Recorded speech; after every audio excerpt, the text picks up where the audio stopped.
Halo Sobat VIP Undiksa, berjumpa lagi dengan saya tentunya dalam podcast VIP Undiksa dalam segmen Bincang Harmoni. Dan seperti biasa Sobat VIP, kita kedatangan tamu yang luar biasa spesial di mana beliau baru saja dikukuhkan menjadi seorang guru besar beberapa waktu lalu. Dan sekarang kita akan berbincang bersama beliau mengenai bagaimana sih beliau dari awal meniti karir hingga sudah bisa mencapai guru besar tersebut. Dan langsung saja kita panggilkan, inilah dia Prof. Wawan Sudata. Halo Prof, selamat sore. Selamat sore Om Swastiastu. Bagaimana kabarnya Prof? Sehat, baik. Astagfirullah sehat. Oke Prof, mungkin bisa perkenalan sedikit nih buat Sobat VIP di rumah supaya lebih akrab lah, lebih tahu mengenai sosok Prof. Sudata ini. Terima kasih. Nama saya IGT Wawan Sudata. Saya lahir di Denpasar pada 14 Februari 1982. Studi saya dari kecil hingga dari TK hingga lulus SMA dihabiskan di Denpasar, mulai dari TK Negeri Pembina Denpasar, SMP Negeri 2 Denpasar, dan lulus SMA pada SMA Negeri 1 Denpasar.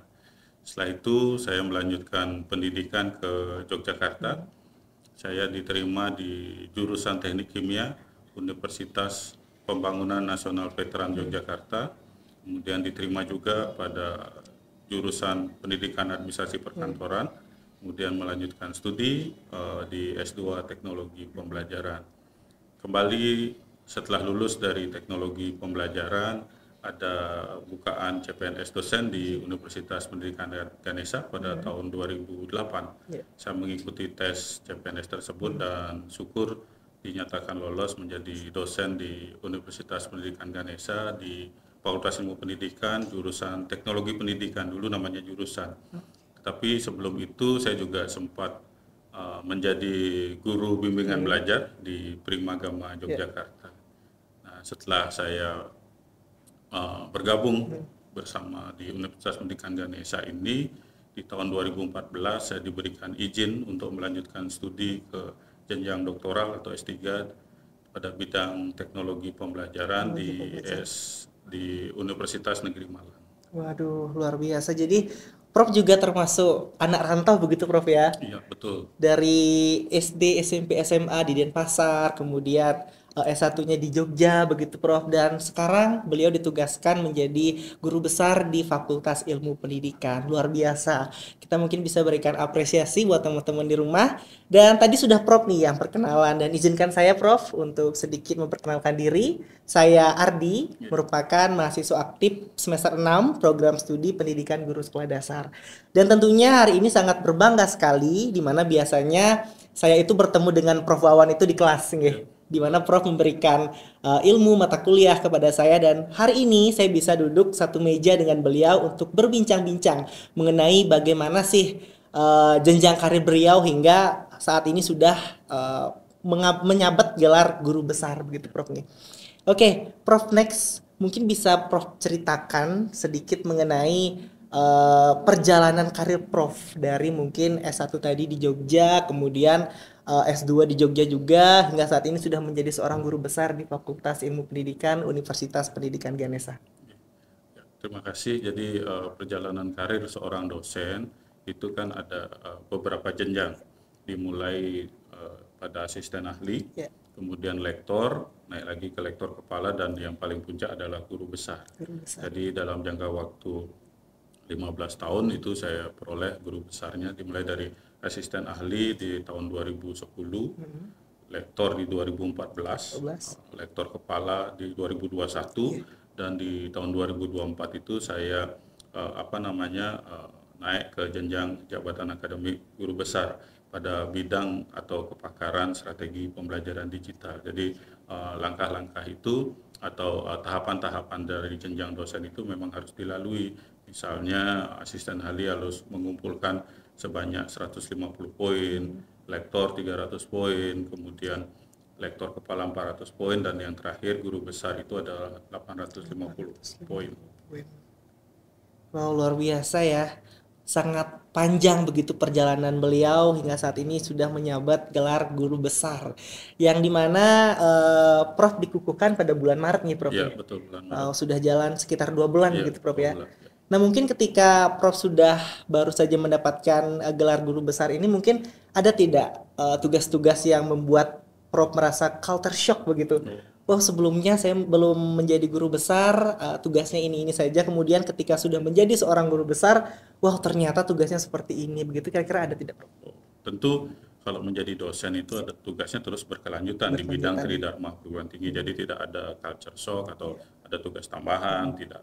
Jadi kalau sebagai dosen kan sebagai profesional dosen dan juga sebagai ilmuwan, di mana sudah diamanatkan adanya tridharma perguruan tinggi. Yang dharma yang pertama itu pendidikan dan pengajaran. Tentu seorang dosen itu harus tetap mengajar di kelas. Kemudian yang kedua melakukan penelitian-penelitian sesuai dengan bidang keilmuan yang ditekuni, dan yang terakhir tentu pengabdian, bagian dari hilirisasi dari penelitian dan juga pengajaran-pengajaran yang sudah dilakukan. Nah, semua itu dilakukan sesuai dengan roadmap dari bidang keilmuan yang sudah ditekuni oleh seorang dosen tersebut, sehingga nanti tidak mungkin dosen itu melenceng ke sana kemari sehingga akan juga mempersulit jenjang karir atau jenjang jabatan akademik dosen itu. Jadi kalau dibilang culture shock, nggak ada culture shock karena hal itu sudah biasa dilakukan semenjak menjadi dosen. Semenjak memilih jadi dosen itu sebenarnya sekarang, apalagi dengan sumber informasi yang cukup banyak, itu sudah diketahui apa saja tugas-tugas dosen dari awal, asisten ahli, lektor kepala sampai dengan guru besar, sehingga tidak ada sesuatu yang membuat shock atau sesuatu yang berbeda dari sebelumnya. Tetap kita terus melanjutkan tridharma perguruan tinggi tersebut. Waduh, berarti Prof sudah mempersiapkan gitu Prof ya, sehingga tidak ada culture shock. Waduh, tugasnya ternyata lebih banyak atau mungkin bagaimana, tapi Prof sudah mempersiapkan dan merencanakan secara matang gitu Prof ya. Nah Prof, sedikit nih Prof, dalam mengumpulkan 850 poin gitu Prof, betul. untuk menjadi seorang guru besar, mungkin Prof bisa berbagi sedikit 850 poin itu didapat dari poin apa saja Prof? Oke. Tentu seperti tadi, tridharma itu kan ada pengajaran. Pendidikan kita sudah melakukan sampai jenjang doktoral, itu jenjang pendidikan yang paling tinggi. Pengajaran itu di tiap semesternya dihitung, maksimal itu 12 SKS. Jadi ada perhitungan poinnya, kemudian dari tiap tahun itu kita melakukan penelitian juga ada perhitungan poinnya, dan juga hasil dari penelitian itu harus kita publikasikan.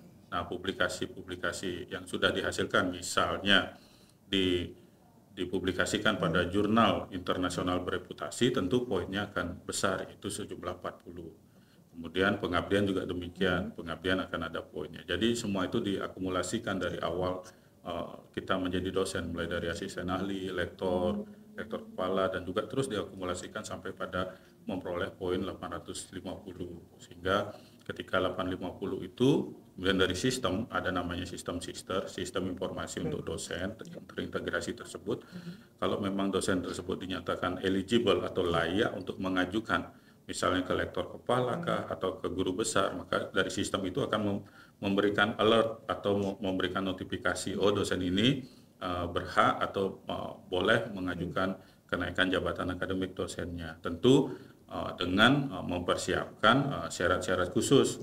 Kalau di guru besar itu ada syarat khusus, memiliki artikel ilmiah yang dipublikasikan pada jurnal internasional bereputasi. Kemudian ada syarat tambahannya, pernah memperoleh hibah dari kompetisi penelitian yang dikeluarkan oleh kementerian, pernah menjadi misalnya ini atau boleh dipilih, pernah menjadi reviewer pada jurnal internasional bereputasi, pernah juga membimbing, menguji pada program doktoral, sehingga itu bisa dipilih menjadi salah satu syarat tambahan namanya. Sehingga apabila ini nanti dinilai oleh tim jabatan akademik dosen dari Kementerian Pendidikan Tinggi pada saat itu, nanti setelah dinyatakan lolos, baru nanti akan dikeluarkan sertifikat kompetensi sebagai guru besar pada bidang atau pakar yang diusulkan.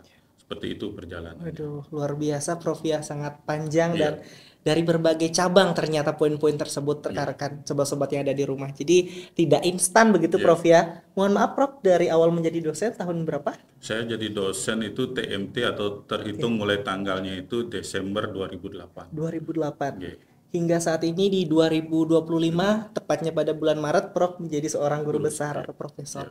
Wow, luar biasa sekali. Jadi buat sobat-sobat VIP yang ada di rumah, yang mau mengikuti jejak Prof Wawan Sudate, mungkin bisa dengarkan apa yang sudah beliau katakan pada podcast kali ini. Siapa tahu bisa menjadi sebuah acuan atau titik tumpu sobat-sobat di rumah untuk siapa tahu nantinya bisa menjadi ataupun mengikuti jejak daripada guru besar kita Prof Wawan Sudate.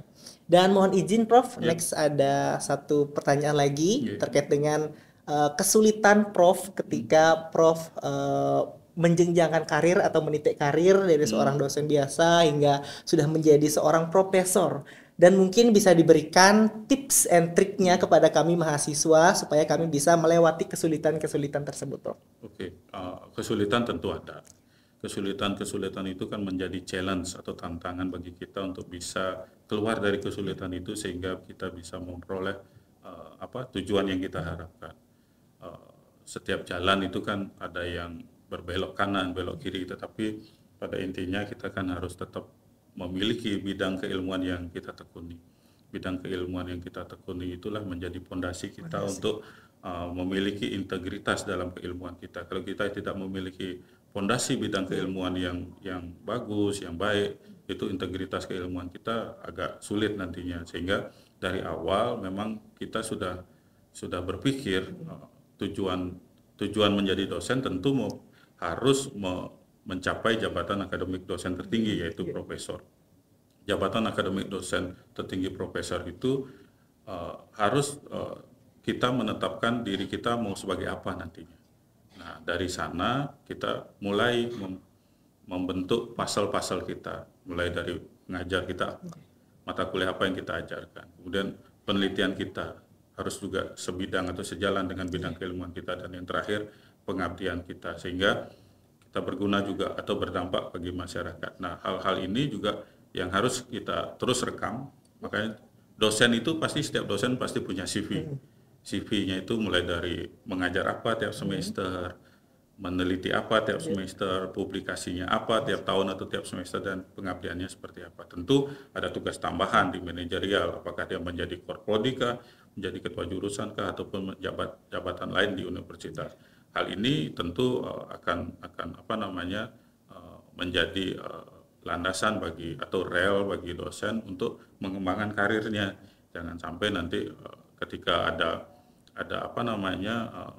isu-isu baru atau tren baru, misalnya sekarang AI berpindah ke AI gitu misalnya, ataupun tren yang baru nanti berpindah, tidak. Yang jelas dia tetap pada fondasi keilmuannya sebagai jalan untuk meniti integritas dirinya sebagai seorang dosen. Tentu kembali lagi setiap perjalanan tentu kan ada masalah itulah menjadi tantangan yang coba dia harus bisa dia selesaikan, sehingga memang betul-betul nantinya bidang keilmuannya, kemudian integritasnya bisa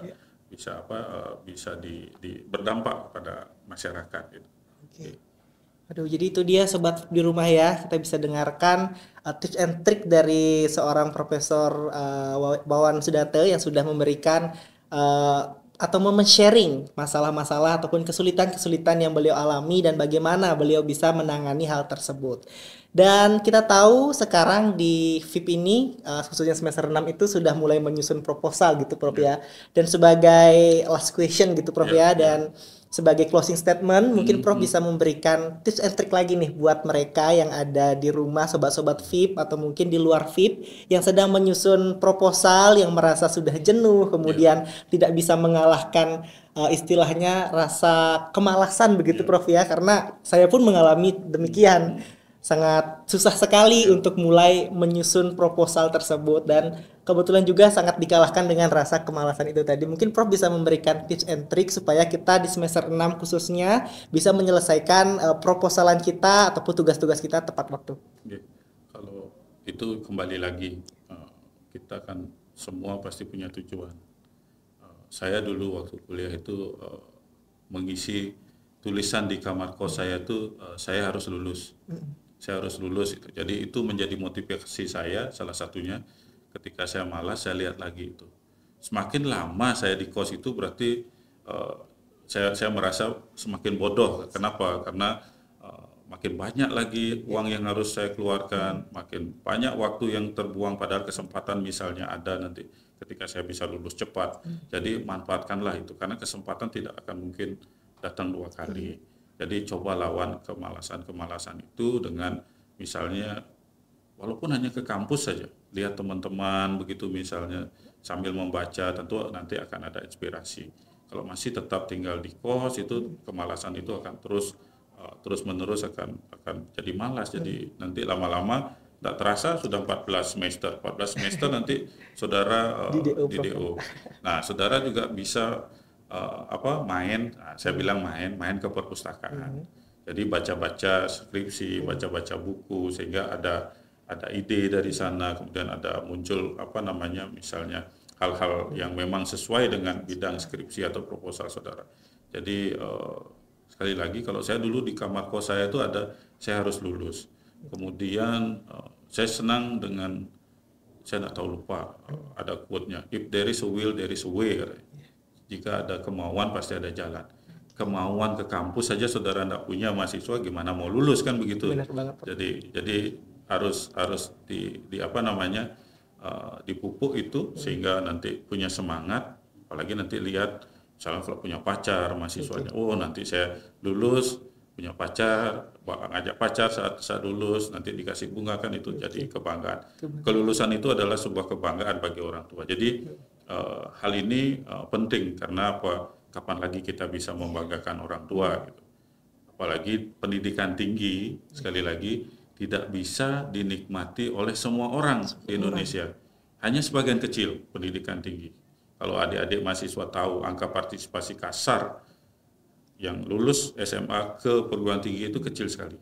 Sekitar 30% mungkin kurang. Jadi kalau ada yang lulus misalnya 100.000 siswa SMA, hanya 30.000 yang lanjut studi. Yang 70.000 kemana? Ya mungkin mencari pekerjaan. Jadi hal ini momen ini harus dimanfaatkan dengan baik. Karena apa? Warisan yang terbaik itu adalah pendidikan, bukan hal-hal yang lain. Mungkin itu. Aduh, luar biasa Sobat VIP di rumah. Itu dia tadi, semoga apa yang disampaikan oleh narasumber kita pada sore hari ini itu bisa menginspirasi sobat-sobat VIP yang ada di rumah. Kita manfaatkan apa yang sudah kita dapatkan, karena seperti yang sudah dikatakan oleh Prof tadi, bahwasanya tidak semua orang bisa mendapatkan kesempatan menjadi seorang mahasiswa atau merajut pendidikan S1 seperti kita. Bagaimana kita bisa memanfaatkan hal tersebut, dan juga jangan lupa kita harus membanggakan orang tua kita yang ada di rumah. Oke Sobat VIP, karena kita sudah ada di penghujung waktu begitu Prof Yat. Memang sebenarnya enak banget ngomong sama Prof gitu, sharing-sharing, tetapi ya karena sudah waktu juga, maka kita akan akhiri segmen bincang harmoni kita pada sore hari ini. Kita akan kembali lagi ke bincang harmoni selanjutnya, tentunya dengan narasumber yang luar biasa juga.